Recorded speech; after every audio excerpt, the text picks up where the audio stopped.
until I get CH culture popping. I'm going to engage in a little bit of lore fair because the trial's approaching and because they've had free reign this whole time. Just mindless bullshit. The state's been doing it for a long time with very little pushback. So, the mass deletion story. It shouldn't have mattered if whatever was on whatever hardware they were using and they got deleted, because they should have not only logged those interviews but followed up on the information in them in order to properly reject or validate the information in there. Apparently nobody did any of that. But with Richard Allen, we don't actually even need it. So, like, why are they being so willy-nilly with one and over ridiculous with the other on what they would have needed in order to make an arrest? Or just apply for a search warrant? Whatever. Had there not been interest in this case, this man would have already gone to trial and been put away forever on no evidence, because these judges out there do not give a shit. They're supposed to be the ones in charge of deciding what is let in and what's not let in. I'm not even sure this judge is reading things before denying them. No matter how much comes out about how corrupted a piece of information or equipment or something is, that doesn't matter to her. She's just taken their word at it. Even when they've been caught lying, she's letting the position the person holds decide that for her. How many instances of official misconduct do they need to see happen before it occurs to them that we might need to start asking some of these people to show their work? If they're able to show their work, that bolsters their case, not hurts it. Just because somebody is in a position of power doesn't mean they earned it. It doesn't mean they operated with any kind of honor. And when we see this much of it, good God, what else? It's not just that there's probably a lot of innocent people in prison. It's that guilty people could be out there reoffending and they're not connecting them to other crimes because they connected the wrong guy to a crime. And so it affects more than just one case when you fuck up. It affects other potential linked cases and other future cases. And it affects all of those families. I understand some people think we're just defense trolls, or I don't understand people who think like that in the first place, but I understand now that those are very real people who do exist, and they think this is a game to us. This is not a game. There are real concerns for the victims. I don't know how else to put that. And I know I can't make people believe where we're coming from, but you don't do this on your free time, on your own dime, for a hobby.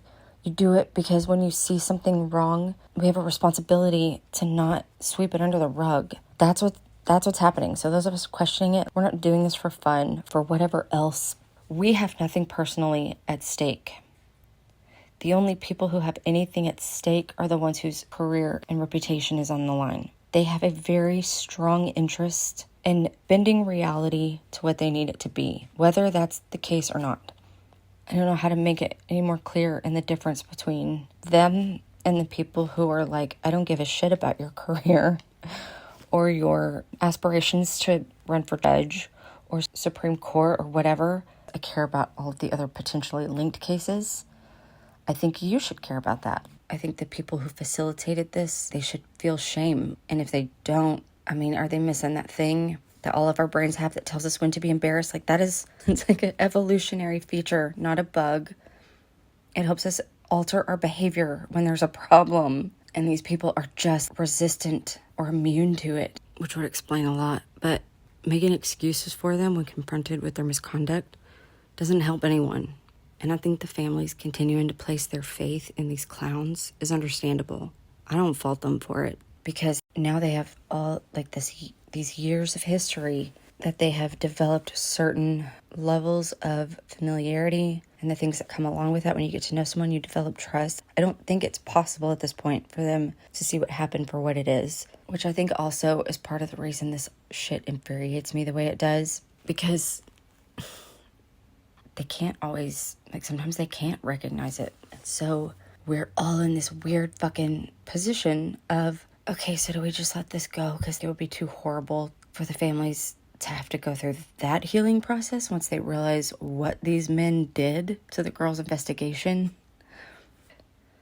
I think if they had Keegan Kline in custody, we probably would all be like, well, I mean, he's going to be in there anyway, so if we're going to get the wrong guy, at least we got someone who deserves it. But like right now, the guy that's in custody, There's no indication that he's ever broken a crime or that he's ever broken a law, committed any crime. His family's been torn apart. They are, to their own detriment, trying to be respectful of these families and not say anything that could come across as disrespectful because they understand. I think all of us understand. That's why some of us do self-censor, because we're like, okay, this is shitty. For if the families ever hear it, I feel bad, but at the same time, this is an irritating process for those of us who want to make sure the person who goes away for this is the person who did it and not just someone that's convenient to help us close this chapter. We should close this chapter, but we gotta do it right. Like, those of us who are asking questions or being difficult, we're not doing it because we think Mr. Allen murdered a couple girls and we're just trying to defend him because we like him or something. We do not know him. We want to make sure the girls have the resolution that they deserve. We cannot give them actual justice because it's too late for that. The least we can do is give resolution to their case and memory. So if you're gonna call us names, I prefer cheerleader personally. I think I'm fine with that because I think he's innocent. I'm fine with being known as someone who cheerleaded for him because I do think those people deserve support, whatever will help them get through something this horrible while the bad guy's walking around. But also, as of now, I believe this man's innocent. But because this is not a game, if I see evidence of his guilt, I will do a 180 without hesitation. I don't know that I could say the same for people who think he's guilty, because they don't even seem to need evidence of his guilt to convict him. The PCA is a theory, but without evidence, it's just a theory. And until the state proves it, I'm gonna push back. That's where I'm at with this.